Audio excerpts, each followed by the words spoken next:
every time you hear that have we hit a bottom, is this the last bank write-down, is this the last loss, it's impossible for that to happen. The bailouts will grow. The Treasury now has a blank check to bail out Fannie Mae and Freddie Mac. There will be a stock market collapse between September of 2008 and February 2009. Over the next 6 to 8 weeks, you are going to see the calm before the storm. A Fox Business alert, dark clouds hanging over Wall Street today. The Dow Industrials falling 358 points to the lowest level in nearly 2 years. It's time to issue the voice of warning. Yesterday, CNBC came out with a calming survey that said few economists see recession ahead. The economists will be wrong. There's a 100% chance of recession and also a 100% chance of depression. When the hell is enough enough? You know, they're just sailing along, and every other day they're out on television telling us the recession is over because Wall Street goes up to almost 10,000 points. It's a farce. It's a scam. And when you wake up, it's going to be too late. 9 million jobs we've lost since December 2007. 34 million people on food stamps in this country. We don't see the bread lines in this country because it's done electronically. Somebody promises them stuff first and they vote him or her in because he or she has promised them the most. And basically that's it. That's your democracy. And it's the beginning of the end. I can see that the philosophical issues of those who lead us isn't in lockstep with those who put them there, and probably that will change. Honestly, Obama's selling you out. Just wake up. He was anti-war. He's not anti-war. He's increased the troop levels in Afghanistan. Oh yeah, he's going after Osama bin Laden. Yeah, tell that to yourself in your dreams. He didn't repeal the Patriot Act. Obama is Bush #2. But it's not just going to be Obama's Vietnam, it's going to be our Vietnam. Because without getting our military spending on further war making under control, this nation is not going to survive. I am so sick of people using race to defend this guy's actions. I am absolutely sick of it. Let me read more of what he said. Quote, "This is an inherent feeling among many in this country that an African American should not be president." Okay, let me tell you about an inherent feeling. I have an inherent feeling that former President Jimmy Carter is completely full of it, okay? I have an inherent feeling, and not just an inherent feeling, I have a belief that the president and people within this administration are not telling the truth, okay? They've lied consistently. For recovery to happen, humanity has to work together and find viable ways for an economic recovery, and this takes time. By continuing on with restoring debt and government stimulus with stuff like cash for clunkers, it's not going to work. The great game can continue only as long as deficit countries, currently the United States, Spain, Italy, France, Britain, Greece, and East Europe, are willing to bankrupt themselves buying Asian goods. Obviously, this is absurd. When our country walks away from borrowing the savings of other countries, I don't even want to think about what's going to happen then. They're going to have to devalue the dollar to make it easier to pay this debt back, which they're never going to be able to do. The dollar is going to have to be wiped out. You're dropping your debt just by devaluing the currency. And that's their master strategy. Borrow as much as possible till people can't pay it back, and then devalue the currency so we don't have to pay it back. It's insanity. The United States is defined as banks and brokers now. It's not defined as the people. It's defined as banks and brokers, be they foreign or domestic. The U.S. economy is defined as the banks having more of your money. And the more money they have, the better off their balance sheets look, and the better the economy is.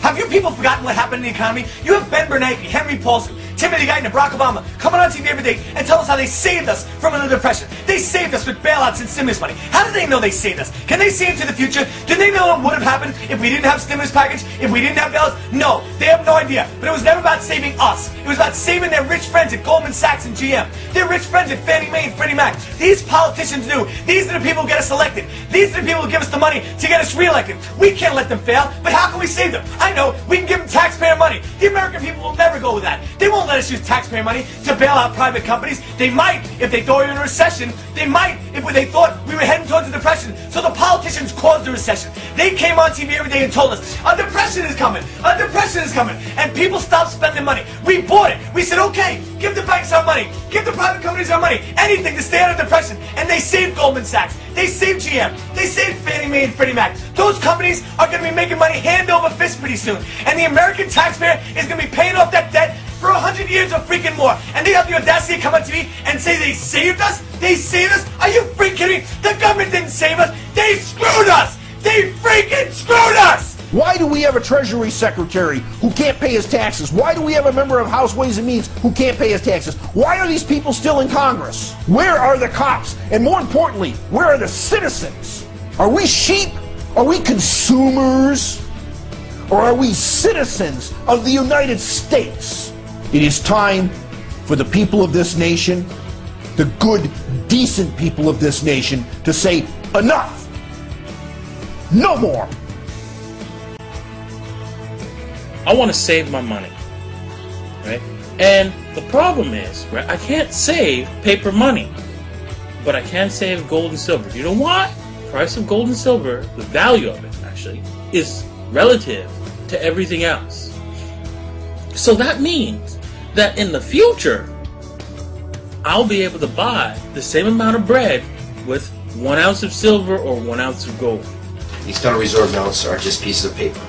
People are losing confidence. It took $700, at least the futures market, $700 in December, 700 of these to buy an ounce of gold.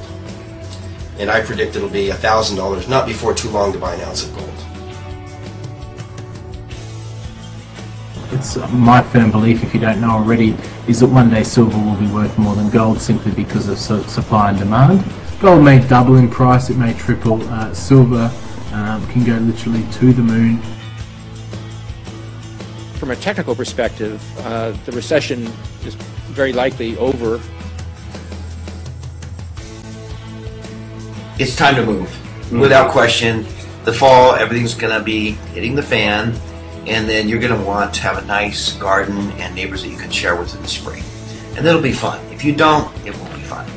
The GDP fixes in, and of course, it's going to get negative again in the first quarter of 2010, but for now, the double dip recession fixes in, when in reality the real economy, the faces behind the numbers of the unemployed, is getting worse by the day. As far as shorting the market, yeah, this reality is going to set in pretty soon. You know, the banking stuff on the FDIC and all that stuff came out. But when the bank holiday happens, and I think there's a good chance something like that could happen in the next 90 days, this fall. But when that bank holiday happens, you watch what happens to the stock market. When they want it to tank, it'll tank. It'll go way down. The suckers are coming in. Fools rush in. That's what's happening now. So yeah, shorting sounds like a great idea. And I wouldn't short it like 2 weeks out, but I would short it 2 or 3 months out. Big time. Leverage. And that's why you have people who look at the Elliott wave theory, as well as deflationists in general, looking at the real numbers and saying, wow, we're going to see an S&P 500 around 200. Now look, I've said 400. You know, I can't say I disagree with these guys that it's going to go a lot lower in the long term. I see within the next 6 months, I see the S&P cut more than half, more than half.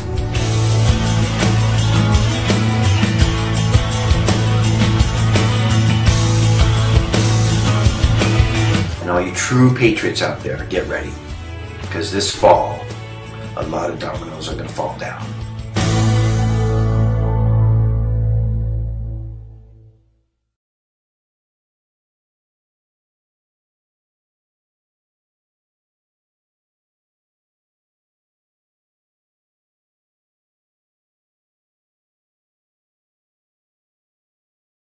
Peace, love, understanding, think about things.